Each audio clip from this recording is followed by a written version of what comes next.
बिस्मिल्लाहिर्रहमानिर्रहीम। अम्मा बाद सामीन व नाज़रीन, आज हम इंजेक्शन रोज़ा की हालत में लगवाने के मुतालिक मसला लेकर हाज़िर हुए। सवाल किया जाता है, क्या रोज़ा इंजेक्शन लगवाने से टूट जाता है या नहीं टूटता। दूसरा मसला ये भी पूछा जाता है, क्या रोज़ा की हालत में हम आँख में सुरमा डाल सकते हैं या नहीं डाल सकते। हम इंशाअल्लाह इसकी वजाहत करते हैं मुख्तसरन, ताकि भाइयों तक ये पैगाम पहुंच जाए और तरद्दुद से बचकर मुतमईन होकर अपना रोज़ा जो है दुरुस्त और बरकरार रख सकें।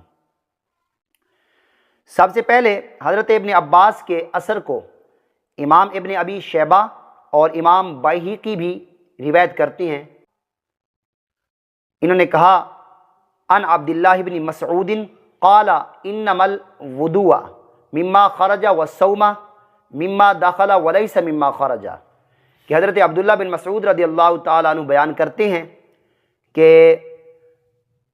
वज़ू टूटने का ताल्लुक़ इन चीज़ों से है जो कि खारिज हों, और रोज़ा टूटने का ताल्लुक़ उन चीज़ों से है जो दाखिल हों।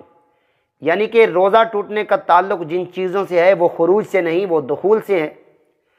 यहाँ पर मैं अर्ज़ करता चलूँ, फ़ुक़हाए मुतक़द्दिमीन और मुजतहिदीन ने जो पहले ये मसला लिखा था कि इंजेक्शन लगाने से रोज़ा टूट जाता है, तो वो आज के इस दौर से और इंजेक्शन के मामला से माजूर थे, क्योंकि उस वक्त में इंजेक्शन नहीं हुआ करता था।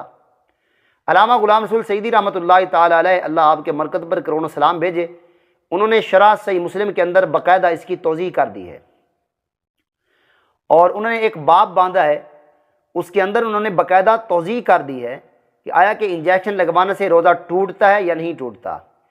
और सुनी सुनाई पर बहुत सारे ऐसे लोग हैं जो हुक्म और हद जारी कर रहे होते हैं, बल्कि ये भी कह देते हैं कि आपने जो लगवा लिया है ना इंजेक्शन गोश्त के अंदर, तो आपका रोज़ा नहीं टूटा। तो ये वो शायद इस बात से जो है अनवाकिफ़ हैं।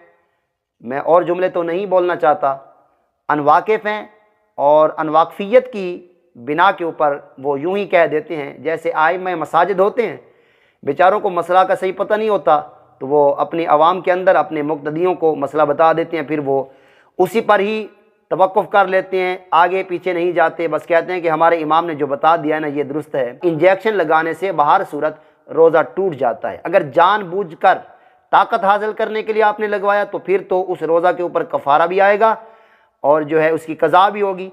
अगर अमर मजबूरी में लगवाया है, दर्द इतना हो चुका है कि आपके गुर्दे वगैरह में दर्द उठता है, इंजेक्शन लगवाने से जो है आपको राहत और सुकून पहुंच जाएगा, तो ये अमर मजबूरी है, इसमें आप इंजेक्शन लगवा तो लेंगे लेकिन वो रोज़ा नहीं रहेगा, रोज़ा टूट जाएगा। उस रोज़ा का कफ़ारा नहीं है, लेकिन उस रोज़ा की कज़ा आपके ऊपर लाजमी है।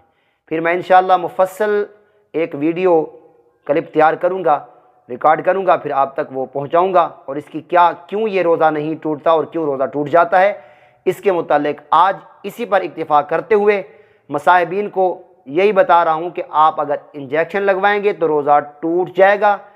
इंजेक्शन अगर आपने जो है बीमारी की सूरत में लगवाया, आपको जो मजबूरी थी अमर मजबूरी में लगवाया, वो चाहे आप नस में लगवाएं, वो चाहे आप गोश्त में लगवाएं, तो जो इसकी ग़िज़ायत होती है अंदर वो तक़वियत पहुँचाती है मैदे को, तो इससे रोज़ा टूट जाता है। अगर आपने वो इस नीयत पर लगवाया है कि मेरा जो दर्द है ना बढ़ रहा है और मुझे मजबूरी है, मर जाने का ख़दशा है या बीमारी के बढ़ जाने का ख़दशा है, तो अमर मजबूरी में आप इंजेक्शन लगवा सकते हैं, उसमें रोज़ा टूट जाएगा, रोज़ा की कज़ा लाजमी है।